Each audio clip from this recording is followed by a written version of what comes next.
पुणे स्वारगेटमध्ये घडलेली घटना फक्त संतापजनक नाही तर चक्रावून टाकणारी आहे. पुण्यामध्ये गेली अनेक वर्ष मी वावरते.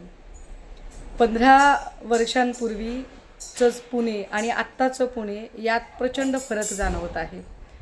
10-12 वर्षापूर्वी जर पुण्याच्या शिवाजीनगर बसस्टँडवर आम्ही उतरलो आणि रिक्षा करायची ठरवली, रात्री अपरात्री जरी रिक्षा घेतली तर शिवाजीनगर पोलीस चौकीचे पोलीस यायचे आणि रिक्षाचा नंबर नोंदवून घ्यायचे. आपण सुरक्षितपणे घरी पोचू ही महिलांना हमी होती. मात्र ते वातावरण हळूहळू बदलत चाललं आहे. पुण्यातली कायदे सुव्यवस्थेची पकड अत्यंत सैल होत चाललेली आहे. पोलिसांचा धाक नावाची गोष्ट तर आता काही उरलेलीच नाही आहे.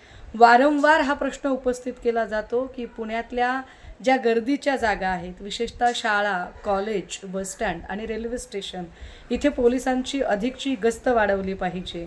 मात्र ते होताना दिसत नाही आहे. आजची घटना फक्त गंभीर नाही तर पुण्याच्या संस्कृतीला न शोभणारी आहे. या सगळ्या संबंधाने पुण्याच्या पालकमंत्र्यांनी यात लक्ष घालावं आणि पुणे पोलिसांचं नेमकं चाललं आहे काय यावर पालकमंत्र्यांनी निश्चितपणे त्यांना जाब विचारावेत अशी अपेक्षा आहे.